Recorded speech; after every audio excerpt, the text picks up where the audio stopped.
Et tout de suite, nous allons aborder le premier thème qui est un thème de rêve en quelque sorte, parce que moi, il me rappelle un film. Ce film, c'était Si tous les gars du monde, un film de Christian Jacques, film en noir et blanc, ça se passait en Bretagne, et c'était un chalutier qui partait en mer, et ce chalutier se trouvait soudain victime d'une intoxication alimentaire. Tout l'équipage était menacé de mort, et grâce aux radioamateurs, cet équipage allait être sauvé. Parmi ces radioamateurs, il y avait un aveugle. Alors aujourd'hui, nous allons donner la parole justement à cette association française des radioamateurs handicapés. Ce sont pour la plupart donc des non-voyants. Nous avons leur vice-présidente, Christiane Carlier, qui est en notre compagnie. Alors Christiane, la première question, elle est simple. Vous vous souvenez de ce film, Si tous les gars du monde ? J'étais très jeune, mais je l'ai entendu plusieurs fois. Je dis je l'ai entendu parce que je suis non-voyante. Mais pour moi, entendre un film est aussi le visualiser, rentrer dans le film, me mettre à la place des personnes qui le vivent. Je vis un film quand il est très dialogué, je le vis de façon très intense. Alors bon, ce film, il y avait un radioamateur qui était là avec sa canne blanche et qui jouait un grand rôle. Il y avait un chat aussi, si je me souviens bien, qui à la fin était accusé de tous les maux.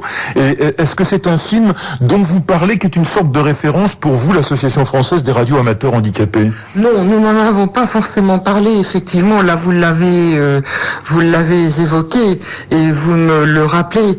Mais c'est vrai que c'est un film qui est un peu le film qui a fait connaître le radioamateurisme en France. D'ailleurs, j'avoue ne pas me souvenir qu'il y avait un aveugle. Il est certainement là. Le chat non plus. Comme je vous l'ai dit il y a un instant, j'étais très jeune et je ne me souviens pas. Donc je suis très vieux. Non, vous n'êtes pas très vieux. Simplement, vous avez peut-être revu ce film récemment en vidéo, je pense. Non, ça fait partie. Il y a comme ça des choses dans l'enfance qui marquent plus que d'autres. Alors revenons à votre association. Comment s'est-elle créée et comment l'animez-vous ? Eh bien, c'est une association qui a été créée en avril 1994 parce que il y a d'autres associations de personnes handicapées, mais qui ne concernent que des handicaps spécifiques. Et en avril 1994, certaines personnes qui maintenant ont arrêté d'animer l'association pour diverses raisons qui les concernent, ont pensé créer une association qui regrouperait tous les handicaps physiques. Alors donc, pourquoi avoir pensé à ces radioamateurs? Alors il faut savoir ce que c'est un radioamateur, c'est pas monter une station de radio concurrente d'Europe 1, c'est simplement entamer un dialogue et d'avoir une relation avec, je dirais, toute la Terre, c'est-à-dire que le radioamateur a pour particularité de pouvoir entamer un dialogue avec une personne se trouvant au Japon, se trouvant au fin fond du monde en quelque sorte.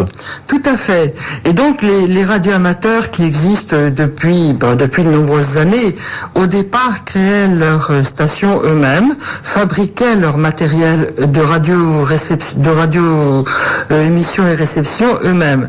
D'où le terme de radioamateur, je pense au départ. Et puis, parce que c'est Branly, en définitive, notre grand maître à tous, même d'Europe 1. Bien sûr, c'est Branly qui a découvert la radio, et puis après, il a fait des émules, comme on dit. Et alors, ce qui est vrai aussi, c'est que dans le cadre de ces radioamateurs, au départ, on faisait ça en graphie, c'est-à-dire en morse, tout. Et puis après, il y a eu la phonie. Au départ, c'était le morse, puisque de toute façon, nous sommes partis, je pense, du télégraphe, qui a été inventé par Chappe, et ensuite qui a été fait par des signaux, et puis notre Monsieur Morse qui a inventé son alphabet avec les traits et les points que que beaucoup de gens connaissent. Entre autres, je ne sais pas de nos jours si les scouts l'apprennent toujours. Mais je pense, oui. Quand on était scout, on apprenait le morse. Ce qu'on en faisait après, ça, c'est autre chose. Mais bon, on apprenait le morse. Et effectivement, au départ, il y avait la radiotélégraphie. Et maintenant, il y a la radiotéléphonie. Alors, la dernière question, avant de faire une pause, et puis après, on continuera notre conversation en faisant d'ailleurs appel à d'autres intervenants.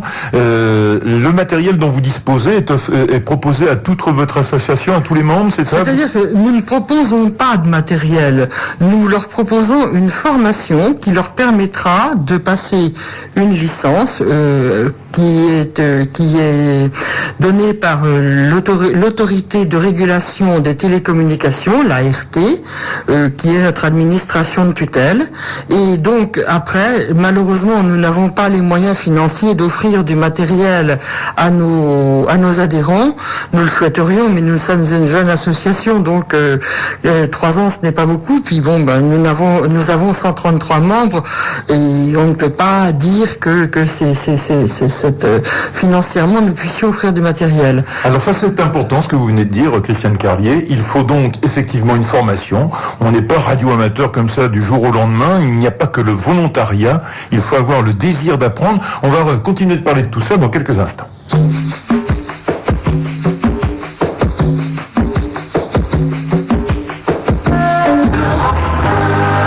Marc Menant. L'association, oui Alexandra, l'association française des radios amateurs handicapés. Et on va demander à Jacques Richard d'intervenir. Jacques Richard est lui-même non-voyant. Il appartient à cette association. Depuis combien de temps ? Depuis le début. D'accord. Alors, qu'est-ce qui vous a poussé à venir rejoindre les rangs, je dirais, de cette association avec Christiane Carlier ? C'est-à-dire que moi, j'ai perdu la vue en 1970 et je me suis trouvé un petit peu comme ça, isolé chez moi, à ne rien faire. Et à l'époque, déjà, il y avait une association qui s'occupait des radios amateurs. Et je me suis fait inscrire et j'ai obtenu ma licence, comme parlait Christiane tout à l'heure, là, parce que j'ai passé une licence de radio amateur.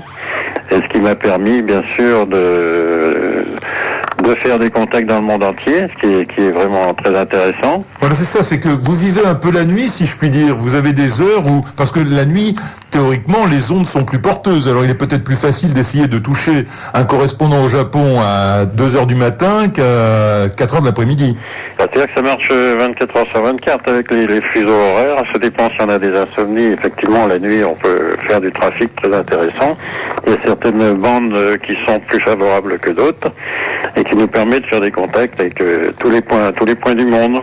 Il y a la propagation aussi qui joue, les ondes qui ne passent pas toujours bien ou des jours ça passe très bien. Donc il n'y a pas une constante. Il est difficile de dire on se retrouve demain soir parce qu'éventuellement, effectivement, cette portance des ondes peut venir nuire au message. Tout à fait. Oui, tout à fait. Bon, il y a des jours, ça va passer très bien. On peut se donner rendez-vous. Ça m'est arrivé déjà une fois avec un pays d'Afrique qui avait besoin de renseignements urgents. Je suis resté 3 jours différents à des heures quand c'était donné.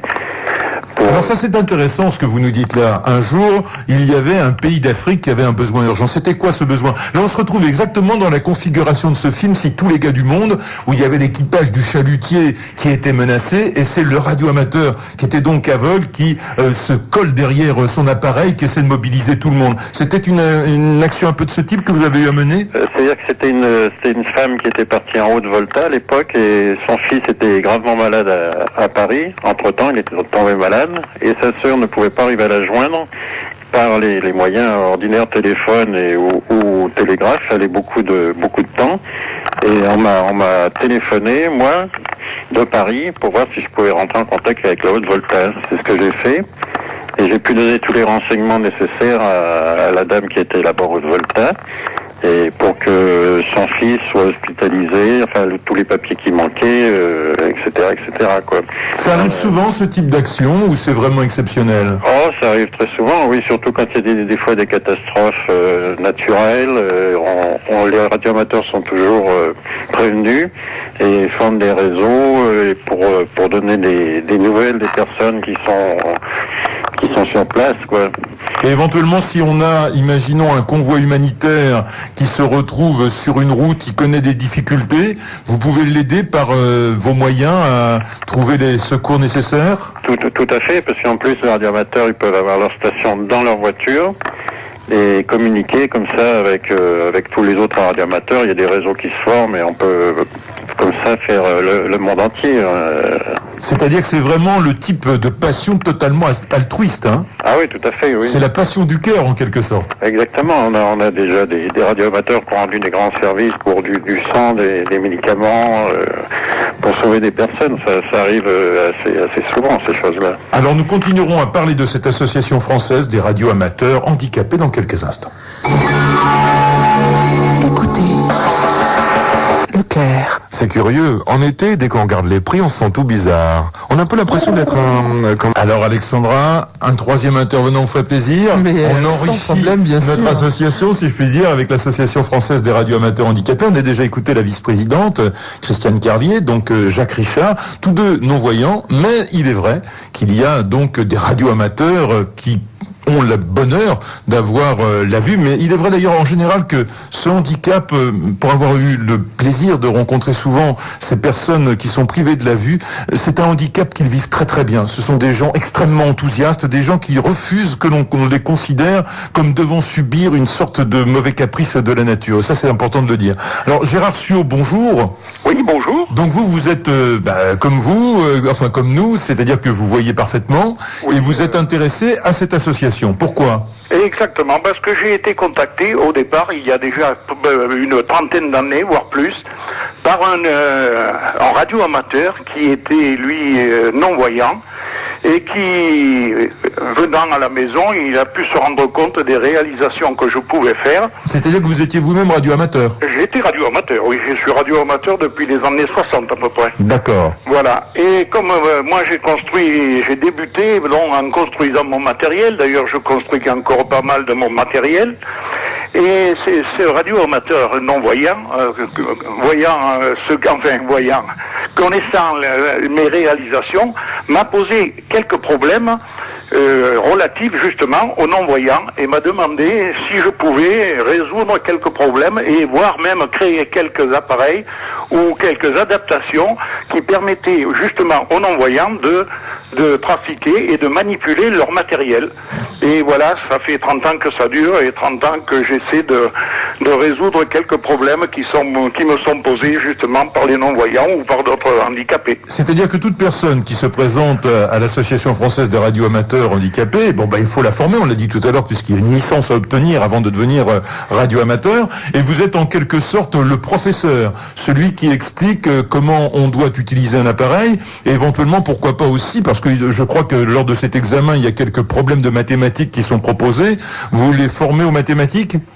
Un professeur parmi bien d'autres, je ne suis certainement pas le seul, mais effectivement, j'ai essayé d'adapter les cours que j'avais pu subir dans mon jeune âge, les adapter justement, en fermant les yeux, les adapter aux non-voyants, et en effectuant des comparaisons hydrauliques avec d'autres phénomènes comparables, pour essayer de faire comprendre et d'amener ces gens-là à l'obtention de la licence. Christiane Carlier, vous en avez beaucoup comme ça, des voyants qui sont en votre compagnie ? Ah oui, nous avons donc Gérard que nous connaissons depuis des années et avec qui d'ailleurs j'ai d'autres relations que les simples cours par cassette que j'ai écouté avec beaucoup d'attention et que j'ai appris aussi quand j'ai passé ma licence, parce que nous nous connaissons bien. J'ai eu l'occasion d'aller passer d'excellentes vacances chez notre ami Gérard. Il y a aussi une autre personne dont Jean-Luc m'a demandé de parler, qui est un radioamateur qui s'appelle Yves, qui lui aussi lit des schémas, fait de la lecture sur cassette pour des bulletins de radioamateurisme ou propose des articles pour justement mettre les non-voyants à la portée de tout ce qui se fait. Par exemple, sur des articles sur la météo, sur des articles sur la propagation, sur un tas de choses comme ça. Et donc, si vous voulez, beaucoup de personnes voyantes se proposent pour nous aider. Alors par exemple, quand on a un émetteur ou un récepteur... on a en général les deux. Ah d'accord, oui, oui, il faut les deux, on est d'accord. Sinon... Seulement, je voulais dire, vous m'avez pas laissé terminer ma phrase, qui tombe en panne, souvent c'est parce qu'il y a un problème de soudure, où il faut changer une capacité ou une résistance. Voilà, c'est ça. Alors la soudure, c'est déjà pas évident quand on a la vue. Alors comment arrivez-vous, vous, à réparer ? Moi, personnellement, je vous avoue que je ne le fais pas. Mais notre président Jean-Luc, qui fait du dépannage télévision aussi, avec un petit matériel adapté pour savoir où en sont les différentes résistances pour connaître un petit peu tout ça. Il a son épouse voyante, bien sûr, qui l'aide, mais c'est quand même lui qui donne les directives. Et donc, pour certains d'entre nous qui auraient, s'ils avaient eu vu clair le bricolage dans l'âme, ou oui, c'est ça, le bricolage dans l'âme, arrive à se débrouiller à force de caractère et de volonté, à pouvoir justement arriver à dépanner eux-mêmes leur matériel, quitte à éventuellement, si la panne est trop importante, se faire aider par quelqu'un qui voit. Alors Gérard Suot, ils sont en général plutôt patients ou au contraire, ils ont tendance à s'énerver? Oh, ils sont patients, en général, ils sont très patients. Et alors j'ajouterai un détail à ce que vient de dire Christiane, c'est que j'étudie pour les non-voyants des montages électroniques que certains arrivent à réaliser malgré leur handicap. Faire les soudures, percer, monter les capacités. Je leur ai étudié aussi quelques moyens d'appareils de mesure pour justement déterminer les valeurs des capacités et des résistances, et je confirme que certains non-voyants arrivent à réaliser ces montages électroniques. Donc en général, ils sont très patients, et puis bon, je suis à leur disposition. S'il y a quelque chose qu'ils ne comprennent pas, ils m'appellent au téléphone. C'est ça qui est formidable, la passion c'est toujours porteur.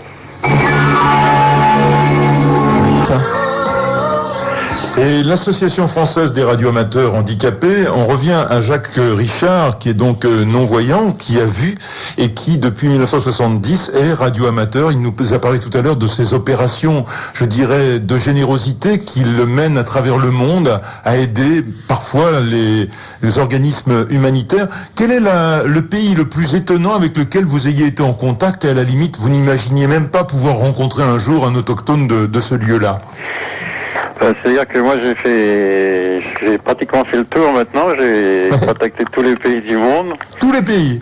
Oui, il m'en reste 2 ou 3 à faire, c'est tout, qui n'ont pas d'autorisation, alors je peux pas les contacter, mais enfin j'ai fait tous les pays du monde. On contacte des petites îles et des petits pays que justement... Ce qui t'a valu un diplôme, Jacques, d'ailleurs. Oui, j'ai obtenu l'honneur roll qu'on appelle. C'est-à-dire ? C'est délivré par les Américains. C'est quand on a contacté tous les pays du monde, on obtient une plaque, une jolie plaque, là, en reconnaissance des contacts que l'on a fait dans tous les points du globe. Tout à l'heure, Jacques, on parlait des opérations humanitaires. Vous est-il arrivé, par exemple, qu'une personne qui soit en danger politiquement soit en contact avec vous et que vous l'aidiez à fuir un pays ? Non, parce que là on n'est pas autorisé à parler ni politique ni religion dans le radioamateurisme. Ah, ça c'est important comme règlement, c'est-à-dire que vous ne pouvez pas du tout tenir les propos que vous souhaitez. Ah non, puis c'est normal, parce que sinon ça entraînerait beaucoup trop loin.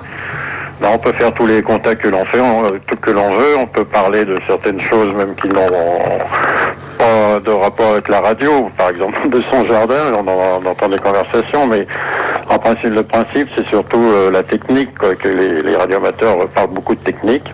Enfin, il y en a pour tous les goûts, hein. Moi, je vous dis, je suis plutôt axé sur la télégraphie. Donc vous êtes en mort. Oui. Voilà, d'accord, oui. Télégraphie, beaucoup. Parce que c'est avec de peu de moyens, on peut faire beaucoup de choses. Avec une centaine de watts, moi c'est ce que j'ai d'ailleurs à la maison, là, et puis une antenne verticale, tout à fait ordinaire. J'ai réussi à contacter tous les points du monde. Pas toujours facile, mais enfin, avec un peu de patience, on y arrive. Et puis il est vrai que s'il y a une mauvaise réception, avec la graphie, c'est plus facile à décrypter que si on est en clair, comme on dit. Hein. Tout à fait, oui. Alors on va avoir le mot de la fin avec Christiane Carlier. Là, on a parlé de cette association française des radioamateurs handicapés, mais peut-être que parmi nous, il y en a soudain qui se disent, mais moi aussi, j'aimerais avoir mon antre le soir, où je serai avec mon émetteur, mon récepteur, et j'entrerai en contact comme ça avec les points du monde. À la limite, c'est possible parce que votre association dépend d'une association qui regroupe en réalité tous les radioamateurs? C'est-à-dire que non, nous n'en dépendons pas. Nous sommes membres de cette association des radioamateurs qui s'appelle le Réseau des émetteurs français et qui a une subdivision qui s'appelle le REF Union, qui est donc le regroupement des départements de la France et qui s'appelle établissement départemental REF Union. Et donc, si vous voulez, nous sommes membres. Nous ne dépendons pas, nous sommes membres associatifs du REF Union. Par exemple, les adhérents de la FRA ne dépendent pas de nous, ils sont adhérents, et ils doivent être autonomes, parce que ce que nous demandons à nos amis handicapés qui vont nous rejoindre, je l'espère après cette émission, c'est d'être eux-mêmes, d'avoir leur dignité, parce que c'est ce que nous voulons aussi faire dans la FRA, c'est donner ou redonner aux personnes handicapées qui se croient isolées et qui croient qu'elles ne peuvent pas faire quoi que ce soit du fait de leur handicap, nous leur offrons la possibilité de redevenir ou de devenir eux-mêmes en ayant toute leur dignité. Eh bien écoutez, je crois qu'il n'y a pas plus beau mot de fin en quelque sorte. Merci à tous les trois, donc Christiane Carlier, Jacques Richard et Gérard Suard, et continuez dans cette dans cette merveilleuse aventure qui est la vôtre, aventure de passion. C'est donc l'Association française des radioamateurs handicapés.